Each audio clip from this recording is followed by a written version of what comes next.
സെക്രട്ടേറിയറ്റിലെ സുരക്ഷാ ജീവനക്കാരൻ മാധ്യമപ്രവർത്തകരെ അധിക്ഷേപിച്ചതായി വിവരം വരുന്നു. വിദ്യാഭ്യാസ വകുപ്പ് മന്ത്രിയുടെ ചേംബറിൽ പത്രസമ്മേളനത്തിനെത്തിയ മാധ്യമപ്രവർത്തകരെയാണ് അധിക്ഷേപിച്ചത്. മാധ്യമപ്രവർത്തകനെ തെറി വിളിക്കുകയായിരുന്നു എന്നാണ് നിലവിൽ ലഭിക്കുന്ന വിവരം.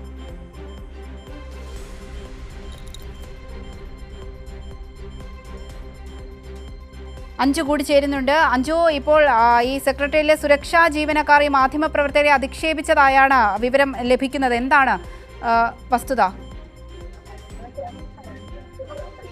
അവന്തിക, ഈ LPSC റാങ്ക് ഹോൾഡേഴ്സും അതുപോലെ തന്നെ വിദ്യാഭ്യാസ മന്ത്രി എൻ ശംസുദ്ദീനുമായിട്ടുള്ള ചർച്ച നടക്കുന്നുണ്ടായിരുന്നു. അതിനെ തുടർന്നാണ് നമ്മളിവിടെ വാർത്ത എടുക്കാനായി എത്തുന്നത്. തുടർന്ന് ചർച്ചയ്ക്ക് ശേഷം ഒരു പത്രസമ്മേളനം ഉണ്ടെന്ന് നമ്മളെ ഒരു പത്രക്കുറിപ്പ് നൽകിക്കൊണ്ട് അറിയിക്കുന്നു. തുടർന്ന് നമ്മൾ ഇവിടെ എത്തുകയും തുടർന്ന് നമ്മൾ ഈ പ്രസ് മീറ്റ് കവർ ചെയ്യാൻ വേണ്ടിയിട്ട് ഈ സെക്രട്ടേറിയറ്റ് ഓഫീസിനകത്തേക്ക് കയറാൻ ശ്രമിച്ചപ്പോഴാണ് പോലീസ് ഉദ്യോഗസ്ഥർ പറഞ്ഞത് അവർക്ക് ഇത്തരത്തിലൊരു അറിയിപ്പ് ലഭിച്ചിട്ടില്ല, അതുകൊണ്ട് തിരക്കിയിട്ട് നിങ്ങൾ അകത്തേക്ക് കയറ്റാമെന്ന് പറഞ്ഞു. നമ്മൾ പറഞ്ഞു മാധ്യമപ്രവർത്തകർ സമ്മതിച്ച് ശരി, നിങ്ങൾ തിരക്കിയിട്ട് അകത്തേക്ക് കയറാമെന്നുള്ള കാര്യം നമ്മളും സമ്മതിച്ചു. അപ്പോഴായിരുന്നു മറ്റൊരു സെക്യൂരിറ്റി ജീവനക്കാരൻ ഈ മാധ്യമപ്രവർത്തകരിൽ ഒരാളെ തെറി വിളിക്കുന്ന ഒരു സംഭവം ഉണ്ടായത്. തെറി വിളിച്ച ശേഷം ഇയാൾ തൊട്ടടുത്ത ബിൽഡിങ്ങിലെ സെക്രട്ടേറിയറ്റിന് തന്നെ തൊട്ടടുത്ത ബിൽഡിങ്ങിലേക്ക് ഓടി കയറുകയായിരുന്നു ഉണ്ടായത്. തുടർന്ന് മാധ്യമപ്രവർത്തകരെല്ലാം അവിടെ എത്തി അയാളെ തിരികെ താഴെ ഇറക്കി. അയാൾ അകത്തേക്ക് കയറി പോയിട്ടുണ്ട്, പുറത്തേക്ക് ഇതുവരെ ഇറങ്ങി വന്നിട്ടില്ല.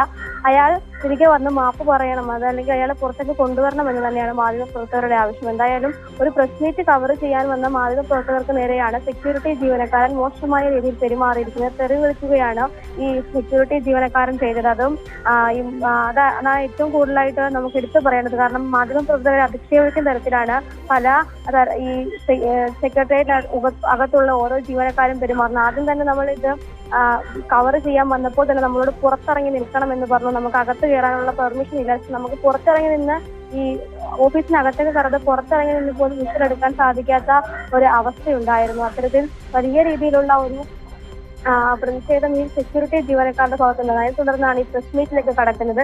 പ്രസ് മീറ്റ് കവർ ചെയ്യേണ്ട എന്നുള്ളൊരു കാര്യമാണ്. തുടർന്ന് പ്രസ് മീറ്റ് കവർ ചെയ്യാനുള്ള അനുവാദം സെക്രട്ടേറിയറ്റിൽ നിന്ന് ലഭിച്ചിട്ടുള്ള കാര്യം പോലീസുകാർക്കും സെക്യൂരിറ്റി ജീവനക്കാർക്കും അറിയത്തില്ല.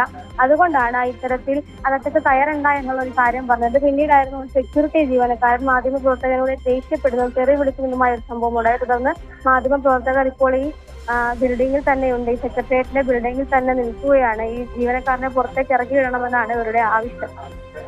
ഈ മാധ്യമ സ്വാതന്ത്ര്യം പോലും നിഷേധിക്കുന്ന ഒരു സാഹചര്യമാണോ നിലവിൽ?